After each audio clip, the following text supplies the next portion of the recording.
ಎಲ್ಲರಿಗೂ ನಮಸ್ಕಾರ. ವೈಲವಾಡ ಗ್ರಾಮ ಪಂಚಾಯತಿಯ 2025-26ನೇ ಸಾಲಿನ ಸಾಮಾಜಿಕ ಪರಿಶೋಧನಾ ಗ್ರಾಮಸಭೆಯನ್ನು ನಾವಿಲ್ಲಿ ಹಮ್ಮಿಕೊಂಡಿದ್ದೇವೆ. ಈ ಸಾಮಾಜಿಕ ಪರಿಶೋಧನಾ ಗ್ರಾಮಸಭೆಗೆ ಉಪಸ್ಥಿತರಿದ್ದಂತಹ ಮಾನ್ಯ ನಮ್ಮ ನೋಡಲ್ ಅಧಿಕಾರಿ ಕಿರಣ್ ಭಟ್ ಸರ್ ಆಗಮಿಸಿದ್ದಾರೆ. ಅವರಿಗೂ ನಿಮ್ಮ ವೈಯಕ್ತಿಕ ಹಾಗೂ ಪಂಚಾಯತ್ ವತಿಯಿಂದ ಸುಸ್ವಾಗತವನ್ನು ಕೋರುತ್ತೇವೆ.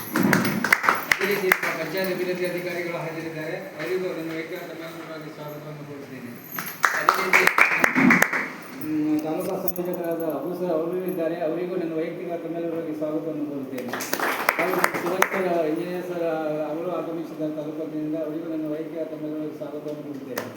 ಹಾಗೂ ಈ ನಡೆದಂತಹ ವ್ಯವಸಾಯ ಸಂಘದ ಎಲ್ಲ ಪದಾಧಿಕಾರಿಗಳಿಗೆ ಹಾಗೂ ತಾಲೂಕಾ ಸಂಯೋಜಕರ ಪರವಾಗಿ ಬಂದಂಥ ಎಲ್ಲ ಸಿಬ್ಬಂದಿ ವರ್ಗದವರಿಗೆ ಹಾಗೂ ನಮ್ಮ ಎಲ್ಲ ಊರಿನ ಗಣ್ಯ ನಾಗರಿಕರಿಗೆ ಸುಸ್ವಾಗತವನ್ನು ಕೋರುತ್ತೇನೆ.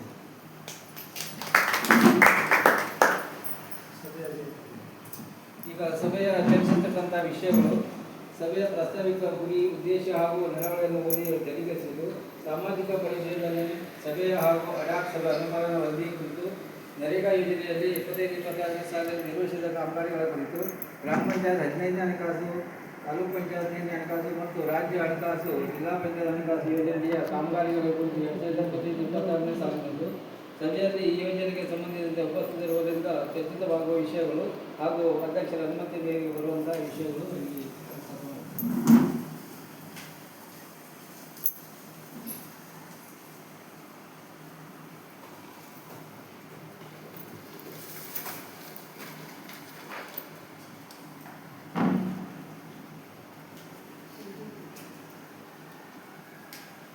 ಎಲ್ಲರಿಗೂ ನಮಸ್ಕಾರ.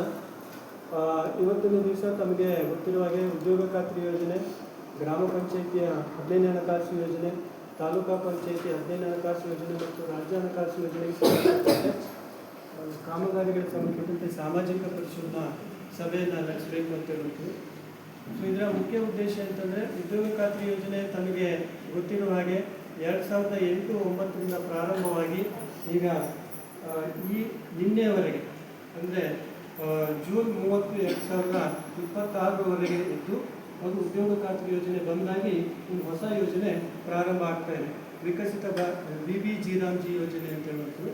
ಸೊ ಹಾಗಾಗಿ ನಾವಿಲ್ಲಿ ಚರ್ಚೆ ಮಾಡ್ತಾ ಇರುವಂಥದ್ದು ಏನು ಕಳೆದ ವರ್ಷ 25-26ನೇ ಸಾಲಿನ ಉದ್ಯೋಗ ಖಾತ್ರಿ ಯೋಜನೆ ಇದೆ, ಅದಕ್ಕೆ ಸಂಬಂಧಪಟ್ಟಂತೆ ಸಾಮಾಜಿಕ ಪರಿಶೋಧನೆ ಅಂತ ಹೇಳುವಂಥದ್ದು.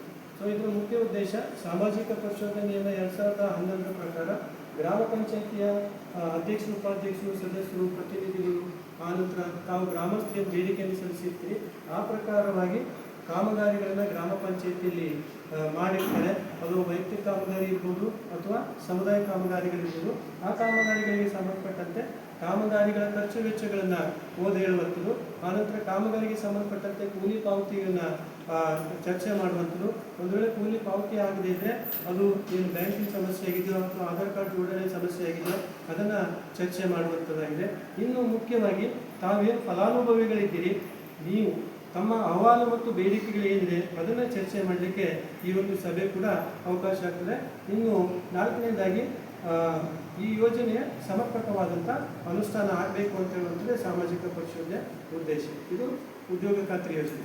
ಇನ್ನು 2ನೇದಾಗಿ ಗ್ರಾಮ ಪಂಚಾಯಿತಿ 15ನೇ ಹಣಕಾಸು ಯೋಜನೆ ಮತ್ತು ತಾಲೂಕಾ ಪಂಚಾಯಿತಿ 15ನೇ ಹಣಕಾಸು ಹಾಗೂ ರಾಜ್ಯ ಹಣಕಾಸು ಯೋಜನೆ ಮುಖ್ಯ ಉದ್ದೇಶ ಅಂತಂದರೆ, ಒಂದು ಗ್ರಾಮ ಪಂಚಾಯಿತಿಗೆ ಸಂಬಂಧಪಟ್ಟಂತೆ ಜನಸಂಖ್ಯೆ ಮತ್ತು ಭೌಗೋಳಿಕ ಆಧಾರದಲ್ಲಿ ಹಣ ಬಿಡುಗಡೆ ಆಗ್ತದೆ.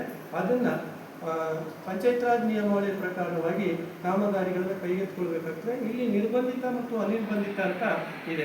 ನಿರ್ಬಂಧಿತ ಅಂತಂದರೆ ಇದರಲ್ಲಿ ಕುಡಿಯ ನೀರು ಮತ್ತು ಘನತ್ಯಾಜ್ಯ ಘಟಕ ಈ ರೀತಿ ಅಥವಾ ನೈರ್ಮಲೀಕರಣ ಕಾಮಗಾರಿಗಳನ್ನ ತೆಗೆದುಕೊಳ್ಳುವಂಥದ್ದು.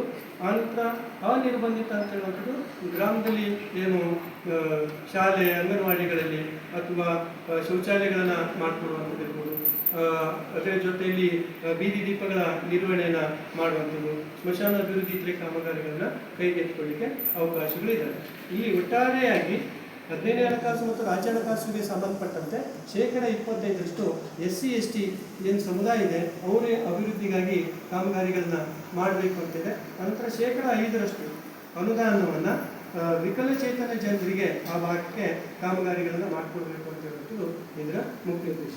ಹಾಗಾಗಿ ಇವತ್ತಿನ ದಿವಸ ನಾವು 1-4-2025 31-3-2026 ಏನು ನರೇಗಾ ಉದ್ಯೋಗ ಖಾತ್ರಿ ಯೋಜನೆಯಲ್ಲಿ ಕಾಮಗಾರಿಯಾಗಿದೆ, ಗ್ರಾಮ ಪಂಚಾಯತಿ 15 ಕಾಮಗಾರಿಯಾಗಿದೆ, ತಾಲೂಕಾ ಪಂಚಾಯತಿ ಕಾಮಗಾರಿಯಾಗಿದೆ ಅನ್ನೋದನ್ನ ಇವತ್ತಿನ ದಿವಸ ಸಭೆಯಲ್ಲಿ ತಮ್ಮ ಮುಂದೆ ಓದಿ ಇರ್ತೇವೆ.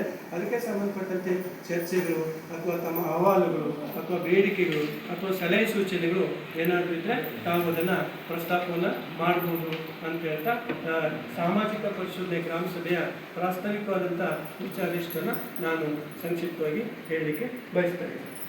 ಇನ್ನು ಸಭೆಯ ಅಜೆಂಡಾ ಪ್ರಕಾರವಾಗಿ ಹಿಂದಿನ ಸಭೆಯ ನಡಾವಳಿ ಅಥವಾ ಪಾಲನಾ ವರದಿ ಅಂತ ಹೇಳಿದ್ರೆ, ಯಾಕಂತಂದರೆ ಹಿಂದೆ ನಾವು ಸಾಮಾಜಿಕ ಪರಿಶೋಧನೆ ಮಾಡುವಂಥ ಸಂದರ್ಭದಲ್ಲಿ ಕೆಲವು ನ್ಯೂನತೆ ಅಂಶಗಳು ಬಂದಿರ್ತವೆ. ಅದಕ್ಕೆ ಸಂಬಂಧಪಟ್ಟಂತೆ ಪಂಚಾಯಿತಿಯ ದಾಖಲೆಗಳನ್ನು ಹಾಜರುಪಡಿಸಿರ್ತಾರೆ. ಸೊ ಅದನ್ನು ಏನು ಅನುಪಾಲನಾ ವರದಿದೆ ಅದನ್ನು ನಾನು ಹೇಳಲಿಕ್ಕೆ ಬಯಸ್ತೇನೆ. ಮೊದಲನೇದಾಗಿ ಲಕ್ಷ್ಮೀಕಾಂತ್ ಪಿ ನಾಯ್ಕ್ ಮನೆ ಹತ್ರ ತಡೆಗೋಡೆ ನಿರ್ಮಾಣ.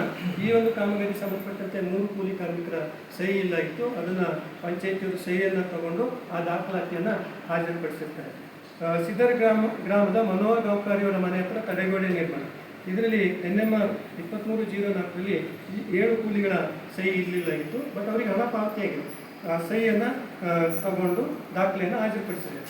ದತ್ತಾತ್ರೇಯ ಘನಶ್ಯಾಮ್ ಗಾಂವ್ಕರ್ ಮನೆ ಹತ್ರ ಹಳ್ಳಕ್ಕೆ ತಡೆಗೋಡೆ ನಿರ್ಮಾಣ.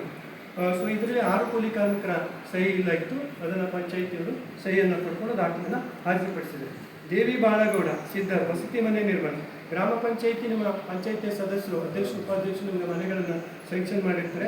ನಿಮ್ಮದೇ ಮನೆ ಕೆಲಸ ನೀವು ಸಹಿ ಮಾಡೋದಿರ್ತದೆ. ಬಟ್ ಅದರಲ್ಲಿ 2 ಜನ ಕೂಲಿಗಳ ಸಹಿ ಇದ್ದಿಲ್ಲ. ಆ ಸಹಿಯನ್ನು ಪಡ್ಕೊಂಡಿದ್ದಾರೆ. ನಿಶಾ ಗಜಾನನ್ ಹುನ್ಸ್ವಾರ್ ವಸತಿ ಮನೆ. ಸೊ ಇಲ್ಲೂ ಕೂಡ ಹಾಗೆ ಅವ್ರ ಕುಟುಂಬಸ್ಥರ ಸಹಿ ಇದ್ದಿರಲಿಲ್ಲ. ಆ ಸಹಿಯನ್ನು ಪಡ್ಕೊಂಡಿದ್ದಾರೆ. ಗೀತಾ ಮಂಜುನಾಥ್ ನಾಯ್ಕ್ ವಸತಿ ಮನೆ. NMR 906 ಮತ್ತು 1051 ಕೂಲಿಗಳ ಸಹಿ ಇದ್ದಿರಲಿಲ್ಲ. ಆ ಸಹಿಯನ್ನು ಪಡ್ಕೊಂಡು PDO ದಾಖಲಾತಿಯನ್ನು ಹಾಜರುಪಡಿಸಿದೆ. ದೇವತಿ ದೇವಸ್ಥಾನ ಹತ್ರ ಚರಂಡಿ ನಿರ್ಮಾಣ. NMR 1272ರಲ್ಲಿ ಕೂಲಿಗಳ ಸಹಿ ಇದ್ದಿರಲಿಲ್ಲ. ಆ ಸಹಿಯನ್ನು ಪಡ್ಕೊಂಡು PDO ದಾಖಲೆಯನ್ನು ಹಾಜರುಪಡಿಸಿರ್ತಾರೆ. ಪಾಕಳಶಿಟ್ಟದಿಂದ ವೈವಾಡವರೆಗೆ ಹರಿದು ಹೋಗುವ ಕಾಲುವೆಯನ್ನು ಹೂಳೆತ್ತುವುದು. NMR 425ರಲ್ಲಿ ಕೆಲವು ಕೂಲಿಗಳ ಸಹಿ ಇದ್ದಿರಲಿಲ್ಲ. ಆ ಸಹಿಯನ್ನು ಪಡ್ಕೊಂಡು ದಾಖಲಾತಿಯನ್ನು ಹಾಜರುಪಡಿಸಿರ್ತಾರೆ. ಇನ್ನು ಕೆಲವು NMRಗಳಲ್ಲಿ ಅಧ್ಯಕ್ಷರ ಸಹಿ ಇದ್ದಿತ್ತು. ಆ ಸಹಿಯನ್ನು ಕೂಡ ಪಡ್ಕೊಂಡು ದಾಖಲಾತಿಯನ್ನು ಹಾಜರುಪಡಿಸ್ತಾರೆ. ಇವಿಷ್ಟು ಹಿಂದಿನ ಸಾಮಾಜಿಕ ಪರಿಶೋಧನೆಯಲ್ಲಿ ಕಂಡುಬಂದ ಅಂಶ ಆಗಿತ್ತು. ಆ ಎಲ್ಲ ದಾಖಲೆಗಳನ್ನು ತಾಲೂಕಾ ಪಂಚಾಯತಿಯಲ್ಲಿರುವಂಥ ಅಡಾಕ್ ಸಮಿತಿ ಸಭೆಯಲ್ಲಿ ಪಂಚಾಯಿತಿಯವರು ಹಾಜರುಪಡಿಸಿ ದಾಖಲೆಯನ್ನು ಹಾಜರುಪಡಿಸಿದ ನಂತರ ಆ ಖಂಡಿಕೆಗಳನ್ನು ಕೈ ಬಿಡಲಾಗಿತ್ತು.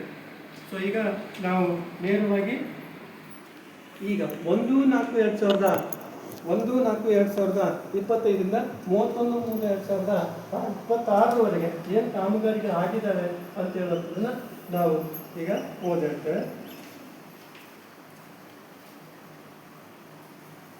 ಸೊ ಈ ಗ್ರಾಮ ಪಂಚಾಯಿತಿಯಲ್ಲಿ ಈ ವರ್ಷ ಅಂದರೆ ಕಳೆದ ವರ್ಷ ಕಾಮಗಾರಿಗಳಾಗಿರುವಂಥದ್ದು ಸಂಖ್ಯೆ ಕಡಿಮೆ ಇದೆ. ಸಮುದಾಯ ಕಾಮಗಾರಿಗಳು ಒಂದು 8, ವೈಯಕ್ತಿಕ ಕಾಮಗಾರಿಗಳು ಒಂದು 3 ಕಾಮಗಾರಿಗಳು ಆಗಿರ್ತವೆ. ಅದರಲ್ಲಿ ವೈಲ್ವಾಡ ಗ್ರಾಮದ ಸಿದ್ದರ್ ಗ್ರಾಮದ ಮನೋಹರ್ ಹರಿಶ್ಚಂದ್ರ ಗಾಂವ್ಕರ್ ಮನೆ ಹತ್ರ ಇರುವ ಹಳ್ಳಕ್ಕೆ ತಡೆಗೋಡೆ. ಕೂಲಿ ಪಾವತಿಯಾಗಿರುವುದು 18,870. ಸಿದ್ದರ್ ಗ್ರಾಮದ ದತ್ತಾತ್ರೇಯ ಘನಶ್ಯಾಮ್ ಗಾಂವ್ಕರ್ ಮನೆ ಹತ್ರ ಇರುವ ಹಳ್ಳಕ್ಕೆ ತಡೆಗೋಡೆ ನಿರ್ಮಾಣ. ಕೂಲಿ ಪಾವತಿಯಾಗಿರುವಂಥದ್ದು 19,240.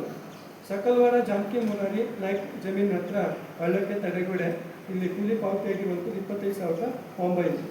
ಭಾಗೀರಥಿ ಬಿಕಾರೋ ಸಾವಂತ್ ಜಮೀನಿನ ಹತ್ರ ಹಳ್ಳಕ್ಕೆ ಹೂಳೆತ್ತುವುದು ಮತ್ತು ತಡೆಗೋಡೆ. ಕೂಲಿ ಪಾವತಿಯಾಗಿರುವಂಥದ್ದು 9,620.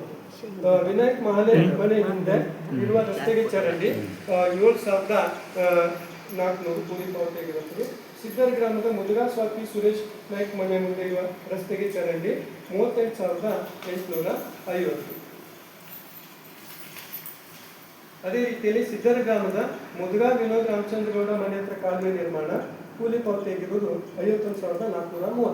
ಘನಶ್ಯಾಮ್ ನಾಯ್ಕ್ ಸಿದ್ದರ್ ಇವರ ತೋಟದ ಪಕ್ಕಕ್ಕೆ ಜಮೀನಿನಲ್ಲಿ ಚರಂಡಿ ನಿರ್ಮಾಣ 1 NMR ಆಗಿದೆ. ಕೂಲಿ ಪಾವತಿಯಾಗಿರುವಂಥದ್ದು 3,700. ಬಸವಸ್ತಿ ಯೋಜನೆಯಲ್ಲಿ ನೀರಾಶಾಂತರಂ ಉಗೋಣದ ಬಸವಸ್ತಿ ಮನೆ. ಕೂಲಿ ಪಾವತಿಯಾಗಿರುವಂಥದ್ದು 21,460. ರಾಜೇಶ್ ಸುಧಾಕರ್ ನಾಯ್ಕ ಕಾರ್ಗೇಜಿಯವರ ಜಮೀನಿನಲ್ಲಿ ದನದ ಕೊಟ್ಟಿಗೆ. ಇಲ್ಲಿ 1 NMR ಪಾವತಿಯಾಗಿರುವಂಥದ್ದು 4,440. ಆ ನಂತರ 2 ವರ್ಷದ ಹಿಂದೆ ಕೆಲವಷ್ಟು ಕೂಲಿ ಕಾರ್ಮಿಕರಿಗೆ ಕೂಲಿ ಹಣ ಪಾವತಿಯಾಗಿರುತ್ತದೆ. ಅಂದರೆ 2 ವರ್ಷ ಬಾಕಿ ಕೂಲಿ ಜಮಾ करना इसलिए होता है.